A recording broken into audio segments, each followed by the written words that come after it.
Bonjour à tous, ravi de vous retrouver dans Smart Job, votre rendez-vous emploi RH Management, débat, analyse, expertise et vos rubriques habituelles évidemment. Bien dans son job, on va parler de la formation au plaidoyer et de la relation institutionnelle. On les appelle les lobbyistes. Eh bien oui, une formation leur est dédiée. On va en parler avec Michael Bismuth, expert et justement intervenant dans le domaine des affaires publiques. C'est comme ça qu'on les appelle à Sciences Po Saint-Germain-en-Laye qui propose cette formation. Le grand entretien, l'entreprise vaut mieux en rire. On accueillera quelqu'un que vous connaissez.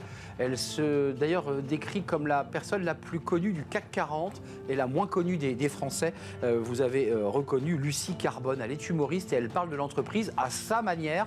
Elle sera notre invitée. Elle nous expliquera son parcours aussi personnel qui est assez intéressant. Fenêtre sur l'emploi, Energy Manager. C'est un profil pénurique, c'est un nouveau métier et on va en parler avec Julien Bellin qui est le DGA de Efficia. Il sera notre invité à la fin de l'émission. Tout de suite, c'est bien dans son job.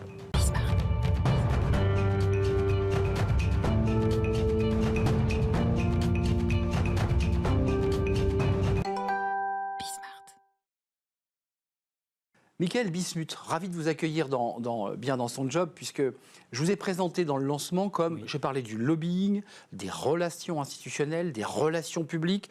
Vous êtes un intervenant dans une formation qui a démarré il y a quelques jours à Saint-Germain-en-Laye, Sciences Po Saint-Germain-en-Laye. D'abord, un mot sur ce métier. Vous avez vu, j'ai utilisé 3 mots. Relations institutionnelles, relations publiques, lobbyiste. Ça veut dire la même chose, ça? C'est le même métier? Oui, tout à fait. Ça veut dire la même chose. Après, vous pouvez avoir des nuances. Quand vous faites des affaires publiques, vous défendez plutôt un intérêt privé. Quand vous faites du plaidoyer, vous défendez plutôt un intérêt qui ressemble à un intérêt général. Mais en fait, le but est le même, c'est celui d'influencer la norme. Le mot lobbyiste, depuis une vingtaine d'années, avec mon expertise, il a beaucoup évolué. Mais c'était un gros mot. Quand on disait c'est un lobbyiste, c'était un gros mot. On a besoin de faire du lobby dans tous les domaines de la société. Évidemment, dans le cadre d'une démocratie représentative comme la nôtre, ceux qui forment la décision, ce sont les politiques. Mais les politiques ne peuvent pas prendre leurs décisions en chambre. Ils ont besoin d'être éclairés et c'est là justement le rôle des lobbyistes. Alors, j'évoquais cette formation à Sciences Po Saint-Germain-en-Laye, formation de qualité avec des intervenants, il suffit d'aller voir la qualité des intervenants qui sont à la fois des profs, qui sont des lobbyistes, qui sont des avocats, parce que les avocats font aussi beaucoup de lobbying. Bien sûr. Pourquoi avoir voulu créer une formation ?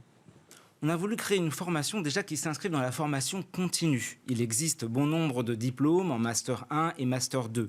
Là, l'objectif et notre cible prioritaire, ce sont des professionnels de la communication qui exercent pour leur majorité depuis 5 ans et qui ont une envie de reconversion, c'est-à-dire qui se disent qu'ils ont à peu près vu ce qu'ils avaient à voir dans leur domaine et qu'à présent, eh bien, ils voulaient intégrer l'ensemble des métiers qui correspondaient aux affaires publiques et au plaidoyer. C'est bien là leur objectif. Après, on peut avoir des cibles secondaires, par exemple de nouveaux lobbyistes et de nouveaux chargés de plaidoyer qui se sentent peut-être pas très légitimes dans leur emploi et qui ont besoin de formation, de compléments, d'éléments qui justement permettront d'asseoir leur présence dans le cadre de ce secteur. Alors moi qui suis resté très longtemps à l'Assemblée nationale dans une carrière précédente, j'ai croisé beaucoup d'assistants parlementaires et mon petit doigt me dit que certains sont devenus des lobbyistes ou des relations chargés des relations institutionnelles, ce qui fut votre cas.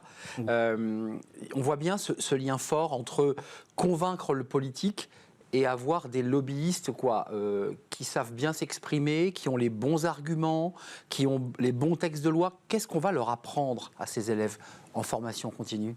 Alors, on va essayer de leur apprendre à la fois 2 choses, je crois, c'est très important. Il y a à la fois une dimension, on va dire, magistrale, avec des cours qui vont donner les notions clés, à la fois sur le droit communautaire, sur le droit constitutionnel, le droit public, et puis à côté de cela, des éléments extrêmement opérationnels, c'est-à-dire, par exemple, savoir rédiger un communiqué de presse. En ce qui me concerne, par exemple, j'enseigne un cours de légistique, c'est-à-dire comment rédiger des amendements. En l'occurrence, comment transformer, comment essayer de modifier les textes qui sont proposés par l'Assemblée nationale. Alors arrêtons-nous un instant dessus, parce que les chefs d'entreprise qui nous regardent et les DRH, il faut être précis, il y a parfois des groupes d'intérêt qui rédigent les amendements pour le député qui va valider évidemment son engagement, Bien sûr. personne ne le force, Oui. mais qui va porter en fait Oui. un amendement qui a été construit, rédigé par un groupe d'intérêt. On est bien d'accord? C'est extrêmement courant et c'est ce qu'on appelle la pratique des amendements clés en main. C'est-à-dire qu'on apporte clé en main Oui. l'amendement et que le député défendra en commission ou à l'Assemblée nationale. Libre à lui, si on a réussi à le convaincre, bien évidemment. Et ensuite, c'est pas parce que vous avez transmis un amendement clé en main que celui-ci va se retrouver dans le texte de loi. Ça, c'est vrai, puisque c'est le débat démocratique qui aura lieu et il y aura un vote Exactement. sur cet amendement. Comme je vous l'ai dit, c'est les politiques qui décident au final. Un mot, c'est quoi les qualités d'un bon chargé des relations publiques institutionnelles ou de plaidoyer? C'est quoi ces qualités? L'écoute, la capacité à s'adapter? Je vous dirais que c'est à la fois une dimension technique. Vous devez très bien connaître votre dossier. C'est indispensable. Vous êtes au confluent du droit et de l'économie. Donc, vous devez absolument avoir cette maîtrise-là.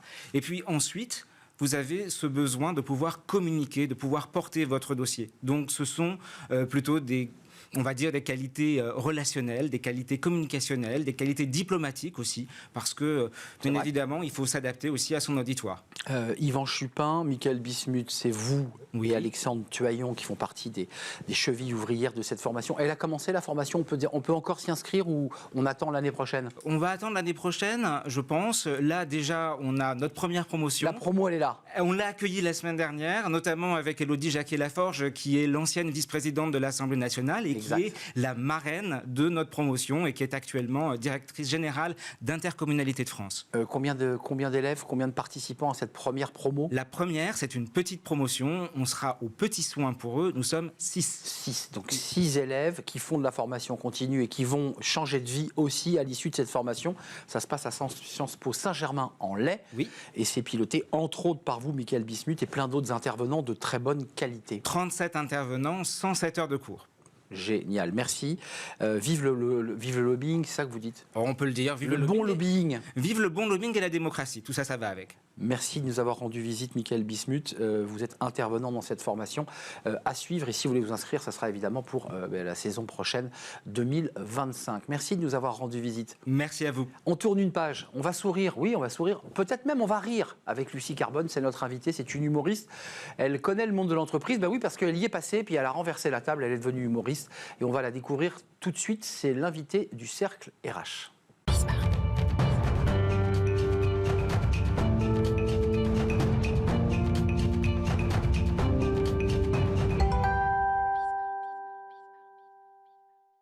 Le Cercle RH est un grand entretien pour faire un pas de côté, pour rire de l'entreprise à travers les yeux et l'humour de Lucie Carbone. Bonjour Lucie. Bonjour. Très heureux de vous accueillir. Alors là, nous, c'est une émission très sérieuse. On accueille des DRH, on accueille beaucoup de dirigeants qui viennent nous parler. Vous avez choisi de faire le pas de côté et de rigoler de tous les travers de l'entreprise. Ne perdons pas un instant pour que ceux qui ne vous connaissent pas et que ceux qui vous aiment, évidemment, vous revoient ou vous voient. Là, c'est une parodie du manager devenu coach, le coach. Ouais. Et regardez, écoutez, et on pourra évidemment en parler juste après.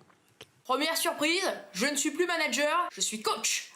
Et attention parce que ça n'a rien à voir. Alors ce qui change, c'est qu'on a pris la hiérarchie et qu'on lui a cassé les genoux. Ok? Donc là on est tous ensemble. Hein, on est dans la même galère, le même bateau. Et je vous dis pas ça en tant que manager. Non. Je vous dis ça en tant que coach. Bon, vous n'avez pas oublié, la semaine prochaine, on a une grosse rencontre. Le COMEX. C'est que des numéros 10. Va falloir jouer collectif. Parce que sur le terrain, vous êtes tout seul, mais on est tout seul ensemble. Et à partir du moment où vous projetez, là, c'est parti pour 90 minutes. Va falloir répondre présent. Parce que qu'est-ce qu'on joue là? Là, on joue la relégation. Ouais. Sachez qu'il y a des filiales en province qui n'attendent que nous. L'abonnement Wigo n'est pas loin. Alors c'est parti pour la petite causerie. Caro, t'es chef de projet, Caro. Numéro 7, c'est toi qui anime le jeu. 90 slides. Tu veux qu'on se prenne une saucée alors qu'on n'est même pas sur le terrain ou quoi? Stratégie 4-4-2 les PPT. 4 slides de contexte, 4 slides plan d'action, 2 slides de planning. On part pas bien, hein. Alors, Lucie, des spectacles en stand-up sur scène, évidemment, et puis des vidéos où vraiment on se marre bien, parce qu'il y a le télétravail, il y en a plein d'autres. Là, qu'est-ce que le message clé, c'est quoi? C'est on change les mots pour quoi? On n'est plus manager, on est coach? Ouais, c'est ça, c'est un peu questionner le changement de wording. Comment on pourrait dire, c'est qu'effectivement, c'est quelque chose que j'ai connu en entreprise, quoi. C'est que un jour, il y a quelqu'un qui est arrivé en disant, on dit plus manager, on dit coach. Et c'est vrai que ça m'a surpris. Je me suis dit, mais qu'est-ce qui se passe? Il y a Didier Deschamps qui va arriver.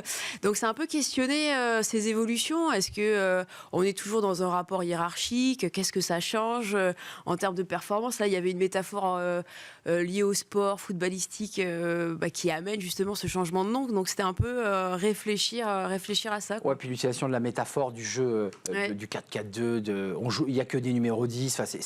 Et en plus, il y a beaucoup de managers qui s'amusent à ça, à faire de la métaphore de... Mais revenons à vous quand même, parce que votre légitimité, je pense que vous la tirez du fait que vous avez connu le monde de l'entreprise. Vous avez un parcours sans faute, Sciences Po, vous rentrez, je crois, chez Total, me semble-t-il. Vous faites de la formation informatique, c'est ça, hein, vous accompagnez. Oui, c'est ça, ouais. Donc vous êtes dans la boîte. Vous êtes dedans. Je suis dedans, je vous vis tout. Vous sapez, vous faites attention, vous êtes dans les réunions. Regardez toujours un peu, hein, je continue à avoir un peu les us et coutumes. Mais oui, non, c'est vrai que j'ai tout vécu. Moi, j'ai démarré dans le conseil. Donc, j'ai fait du conseil en informatique. Ensuite, effectivement, j'étais en interne, en l'occurrence chez Total, surtout sur des projets informatiques. Donc, tous les sujets de process, de réunionnite, d'organisation, de réorganisation, je les ai connus, je les ai vécus. Et c'est vrai que je les regarde. Quand j'étais en entreprise, il y a des choses effectivement qui m'étonnaient, sur lesquelles je suis revenue d'ailleurs maintenant en vidéo ou en spectacle. Et c'est toujours des évolutions de tendance que je suis maintenant que je suis effectivement un peu sortie et que j'ai fait ce pas de côté, quoi. Mais c'est toujours un processus chez les humoristes qui viennent de l'entreprise. Il y en a un ou deux comme ça, un autre qu'on avait reçu sur ce plateau et qui lui aussi était cadre sup. La mue, elle se fait quand? Parce que soit vous êtes drôle depuis que vous êtes petite et en même temps vos parents vous disent fais de belles études et rentre dans une belle boîte, ça c'est l'option 1. Soit vous vous découvrez très drôle parce que c'est tellement horrible ces process informatiques que vous dites faut vraiment que je me marre, quoi. Alors moi je pense pas avoir été ni même être encore quelqu'un au quotidien de très drôle. Hein, je suis pas quelqu'un. Parfois il y a des gens qui disent j'ai toujours été le clown dans les mariages, les anniversaires, on me remarque. Moi honnêtement je pense pas tant. Pas tant, moi je suis vraiment le cliché de d'abord les études. Ouais, bon élève. CDI. Une fois qu'il y a eu le CDI, on évolue comme manager. Et en fait, c'est vrai que moi je suis passée par un épisode de mal-être au travail où en fait l'écriture, l'humour et le jeu, ça a été une bouée de sauvetage, quoi. Mais jouer dans la boîte? Ah non. Non, mais c'est ça qui est important. Vous pétiez pas le système de l'intérieur. Ah non. C'est en dehors Exactement. que vous commenciez à vous moquer de là où vous étiez. Clairement, en fait. moi j'ai eu besoin d'en sortir pour un peu exprimer mes étonnements. C'est sur la réunionnite. Étonnement, Lucie, même plus que ça, parce que vous parlez de mal-être quand même. Ah moi j'ai dû passer par un mal-être au travail où concrètement plusieurs jours d'affilée je suis arrivée au bureau en me disant mais qu'est-ce que je fais là, quoi. C'est-à-dire que physiquement j'étais là, je faisais très bien mon travail, je pense que je suis un peu le cliché de la bonne élève, mais c'est vrai qu'il y a des choses qui m'étonnaient et vraiment, alors c'est pas du tout contre les entreprises ou les organisations, mais simplement moi je me sentais pas forcément à la bonne place et quand j'en suis sortie, je pense que j'ai eu besoin de l'exprimer pour, quelque part, peut-être me rassurer sur le fait que j'étais peut-être pas seule à le constater et à les vivre. Mais vous l'êtes pas, parce que vous avez bien sûr un public d'entreprise qui font appel à votre humour, mais vous avez aussi un public qui vient au point virgule. Moi, je me suis amusé en préparant l'émission à regarder quelques vignettes, quelques capsules. Le télétravail, par exemple, qui est assez excellentissime, puisque ça a été la norme. Oui. Et on s'aperçoit qu'aujourd'hui, vous qui fréquentez aussi des entreprises, les boîtes reculent. Enfin, je sais pas, c'est le sentiment que vous avez. Clairement, avec cette manageuse qui, globalement, la fille arrive Lucie arrive au boulot, elle est toute seule, quoi. Elle n'a pas accès aux mails, elle n'a pas les docs, elle n'a pas d'ordi. Enfin, je veux dire, ça, c'est du vécu, c'est des choses que vous allez chercher dans les échanges que vous avez en fin de spectacle. Comment vous vous nourrissez de tout ça? Alors déjà, j'ai quand même un vécu... j'ai travaillé 5 ans, donc il y a quand même des choses sur les open space, sur le bruit, sur la façon d'interagir en open space. Il y a quand même il y a beaucoup de choses que j'ai vécues. Après, c'est vrai que moi, j'ai quitté le milieu du travail, si je peux l'appeler comme ça, il y a 5 ans. Donc effectivement, depuis, il y a eu des évolutions que moi, j'ai pas connues. Typiquement, le flex office, moi, ça, je l'ai pas connu. Donc, pour me tenir un peu à jour, effectivement, je fais une petite veille active sur LinkedIn. Il y a des gens aussi qui me le racontent, qui savent que j'ai une appétence un petit peu sur les sujets travail et qui me disent, punaise, là quand même, on a un sujet. Et bon, regarde-le parce qu'on pense que potentiellement ça peut prêter à vidéo. Plus de collègues, plus de liens avec l'ancienne vie. Enfin, c'est une vie. Si, toujours. Non, mais c'est intéressant de savoir ce qui se passe toujours dans la boîte dans laquelle on a été. Ouais. Oui, si, quand même, je le suis. De fait, il y a un réseau sur LinkedIn. Moi, j'ai quand même dans ma communauté des gens qui m'ont vue consultante, qui m'ont vue chef de projet. C'est incroyable. Ah, mais c'est toujours hyper intéressant. On n'aurait jamais pensé que tu fasses ça. Donc, c'est toujours rigolo. Puis, c'est aussi des gens qui évoluent aussi dans leur propre carrière. Et donc, voir l'évolution un peu réciproque, c'est hyper. C'est un côté touchant. Vous avez pensé que c'est le divan de Chapier, mais quand vous parlez de mal-être, c'est pas un mot anodin, c'est pas j'ai envie de faire autre chose. Le mal-être, ça veut dire qu'à un moment donné, vous prenez la décision d'aller voir votre DRH et dire voilà, moi j'ai bien fait le boulot, j'imagine que ça se passe comme ça. Mais maintenant, je vais quitter la boîte. Il y a bien un moment donné où vous quittez la boîte. Il y a un moment où on n'en peut plus. Moi, j'ai eu un déclic où j'arrive un lundi et en fait, je pleure. Je dépile, j'ouvre ma boîte aux lettres Outlook et je me mets à pleurer alors qu'il n'y a aucune raison. Je me sens pas bien, quoi. Je me sens pas bien, je suis à 2 doigts du malaise. Je me souviens aller voir la médecine du travail.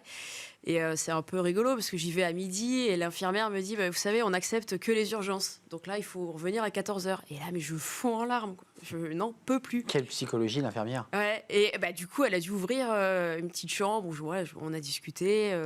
Donc non, vraiment un mal-être. Et là, ça, c'est le jour où ça bascule. C'est le jour où, quelque part, vous êtes en train de définitivement quitter la boîte. En fait, c'est le jour où je me dis, je suis allée trop loin dans le mal-être. C'est-à-dire que ce n'est plus simplement dans ma tête, c'est que ça devient physique. Donc, j'ai cette prise de conscience où je me dis, mais qu'est-ce que je m'inflige, en fait depuis, Donc vous vous sauvez aussi à travers l'humour. L'humour, c'est aussi une manière de vous soigner. Oui, clairement. Enfin, en tout cas au départ, parce qu'aujourd'hui vous en faites votre métier et que c'est une activité professionnelle. Enfin, je oui, sûr. c'est devenu, bien Mais au sûr, départ, c'est pour vous soigner, quoi. Au départ, c'est vraiment l'écriture et le jeu, c'est ce qui m'a permis de respirer. Ça a été un exercice, quoi. Ah ouais, ça a été vraiment ma respiration. C'est là où j'ai retrouvé du sens, c'est là où j'ai retrouvé de l'énergie, c'est là où j'ai retrouvé. Souvent, parfois, il y a des coachs qui parlent de petites flammes. Ouais. Franchement, j'ai toujours trouvé ça hyper stratosphérique et hyper absurde. Mais c'est vrai que à ce moment-là de ma vie, l'écriture, le fait d'aller jouer sur scène, de rencontrer les gens, qu'on puisse rigoler ensemble, honnêtement, à un moment de ma vie, c'est la seule chose qui me faisait du bien. Lucie Carbone, c'est votre nom de scène, oui.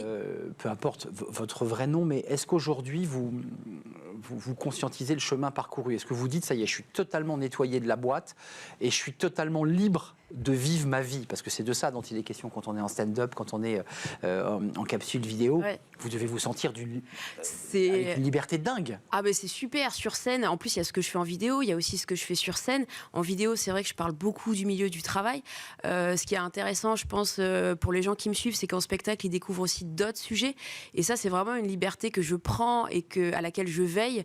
Parce que pour moi, la scène, c'est l'espace de liberté le plus ultime, quoi. Donc, France Inter, où vous êtes moins sur le travail, mais plus sur des sujets plus larges, plus transversaux. Alors, c'est des sujets qui sont imposés. Donc, effectivement, c'est des sujets plus peut-être sociétaux, économiques. C'est des tendances un peu plus froides. C'est pas forcément de l'actualité politique, etc. C'est des choses un peu plus de fond, quoi. Mais moi qui connais un peu aussi cet univers, on retombe aussi sur des habitudes de boulot, même quand on n'est plus dans la boîte avec des process informatiques chez Total. Quoi qu'il arrive, on rentre quand même dans un autre système. Alors c'est je veux dire, il y a quand même un rédacteur en chef, il y a quand même un type qui vérifie. Clairement, il y a une organisation, il y a des process. On se rend pas compte, mais parfois dans le milieu de l'humour, il y a aussi des steps un peu. Déjà, je dis steps encore, un peu hiérarchiques où il faut d'abord passer en open mic sur des scènes, ensuite aller voir.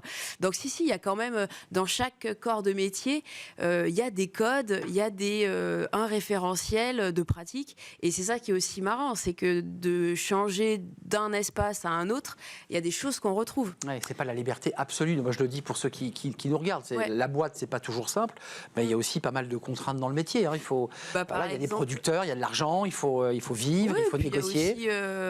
L'humour ça reste quand même une industrie aussi, où par exemple pour faire venir les gens au spectacle, c'est vrai qu'on nous invite très fortement à faire des vidéos. Donc à partir du moment où on fait des vidéos, on rentre dans un peu une mécanique, un peu de performance, d'analyse des algorithmes, etc. Et ça, c'est vrai que pour le coup, moi, ça m'agace un peu, mais ça fait partie de ce système-là. Ouais. Lucie, c'est quoi les 5 ans à venir dans votre vie? Parce qu'on a compris que l'entreprise, c'était fini. Vous la fréquentez toujours parce que parfois on vous invite et on dit faites-nous rire. Parce que même nous, on commence à en avoir marre de ce qu'on fait. Ouais. C'est quoi les 5 ans à venir là Alors les 5 ans à venir, moi déjà je tiens le spectacle vivant, pour moi c'est incroyable parce que je trouve que c'est, comme on disait, un lieu de liberté, d'expression, d'idées. C'est un contact direct. Moi j'adore par exemple prendre le temps de discuter avec les gens après les spectacles. C'est un espace de rencontre et d'échange qui est vraiment incroyable, quoi. Donc le spectacle, là en ce moment Point virgule, je ne l'ai pas précisé. Au point virgule, tout à fait, ouais, les vendredis et samedis. Pour les 5 ans, moi j'envisage quand même un second spectacle sur justement un petit peu, je pense, tout ce qui est un peu digital dans l'entreprise et en même temps dans la vie un peu un peu plus courante sur justement les réseaux sociaux, les algorithmes. Moi, c'est toujours des choses, maintenant que je suis un peu plus dans ça, il y a des choses que je trouve étonnantes aussi. Donc c'est vrai que c'est des choses, tout le rapport, pour le second spectacle, j'envisage quelque chose de à quel point l'informatique et le digital a pris de la place déjà en entreprise, bon ça c'est une évidence, mais aussi dans notre quotidien plus courant, quoi. Donc comment il laisse aussi certaines personnes sur la touche.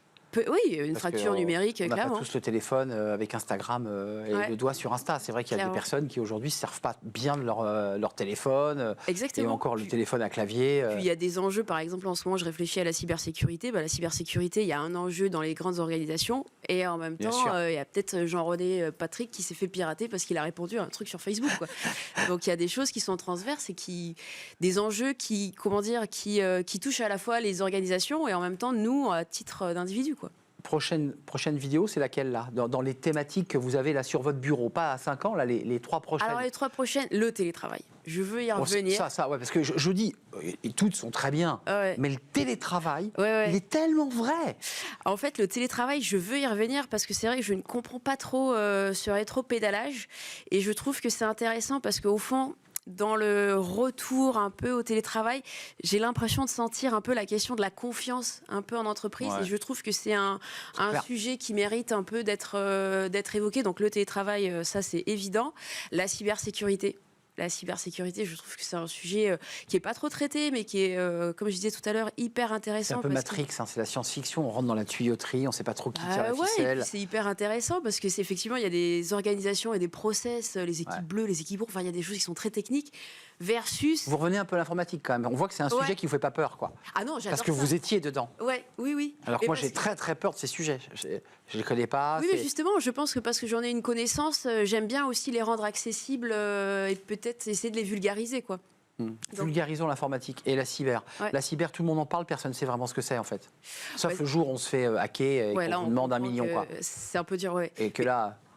C'est vrai. Puis en fait, juste pour revenir sur la cybersécurité, c'est quand même un enjeu diplomatique, c'est un enjeu financier évidemment pour les grandes organisations, versus le fait qu'on puisse se faire pirater par un simple clic. Donc il y a aussi, je trouve, une conduite du changement, une pédagogie pour rendre le sujet accessible et se dire, juste un clic...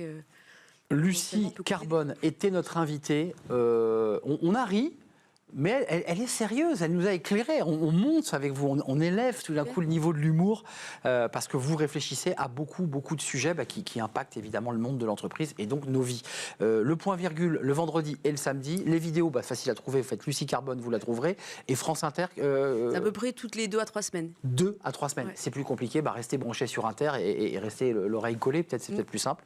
Paf, et vous tomberez sur Lucie Carbone. Merci Lucie. Merci à vous. D'être venue nous rendre visite. On tourne une page, tout de suite c'est Fenêtre sur l'emploi et on accueille mon invité. On parle d'écologie et de sobriété énergétique.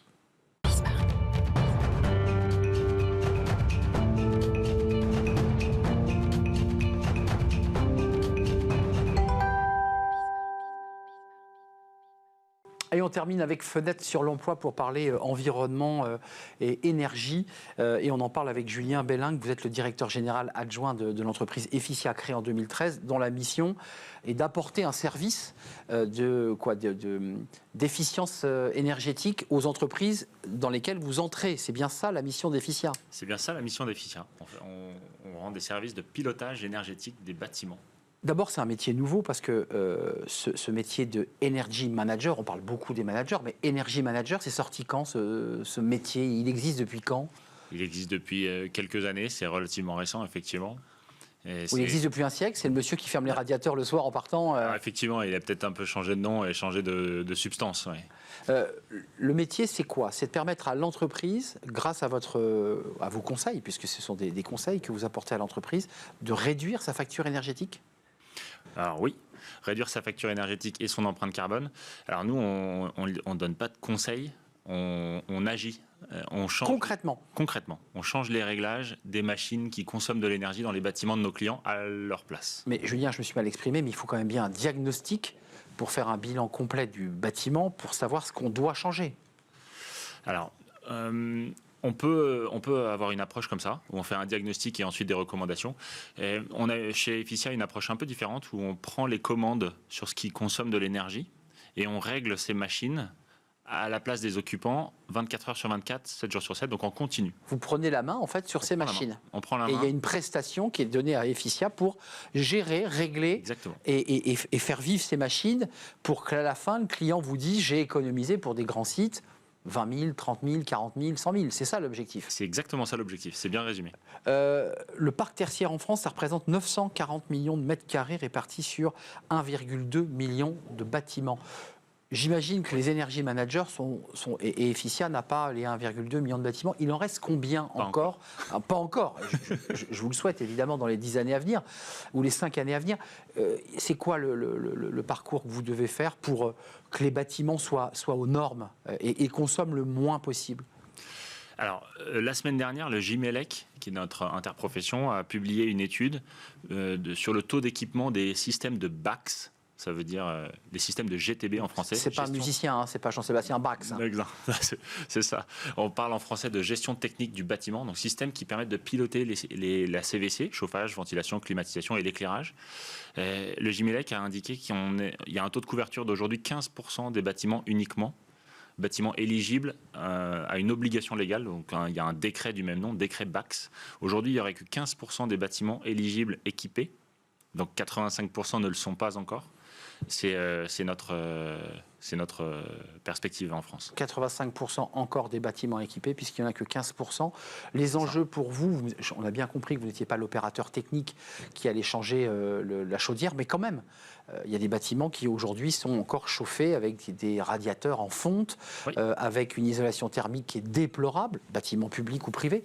Comment on fait là ? Alors, ce que l'on fait, nous, on ne change pas la chaudière. Mais en revanche, on pilote la chaudière. On la arrête, on la démarre, on la règle à distance. En revanche, c'est le mainteneur ou le génie climaticien du bâtiment qui va changer, lui, la chaudière pour en installer une plus performante. Des formations pour devenir energy manager avant de nous quitter ? Est-ce qu'il y a aujourd'hui des filières ou des jeunes qui disent je veux donner du sens ? Parce qu'on l'entend beaucoup à ma vie et à mon métier. Je veux devenir energy manager, je fais comment ? Alors aujourd'hui, il n'y a pas beaucoup de filières dédiées dans le système éducatif. L'approche la plus classique, c'est diplôme d'ingénieur plutôt généraliste parce que le métier nécessite plusieurs compétences et puis formation avec de l'expérience. C'est ce qu'aujourd'hui, c'est comme ça que ça se pratique aujourd'hui. Il y a certaines écoles qui commencent à créer des masters spécialisés dans le smart building. Ce que vous ne faites pas, je précise, hein, le smart building, c'est l'idée de coordonner des bâtiments entre eux. Quand un bâtiment est éclairé, c'est une entreprise, et puis le soir, ce sont les gens qui habitent dans des appartements. Et on équilibre, c'est ça le smart green. Alors le smart grid, oui. Le smart building, c'est l'application à l'échelle d'un bâtiment. D'accord, donc, uniquement un seul bâtiment. Et ça, vous le faites ? C'est ça qu'on fait. On corrèle la consommation et les besoins. On n'a pas de chiffres, c'est compliqué, parce que ça dépend du nombre de personnes dans le bâtiment, de la taille du bâtiment, mais on économise beaucoup avec cette modalité Efficia ? Oui, on économise beaucoup dans les bâtiments tertiaires. Chez nous, on économise à peu près 20% de la consommation en pilotant finement les machines qui consomment.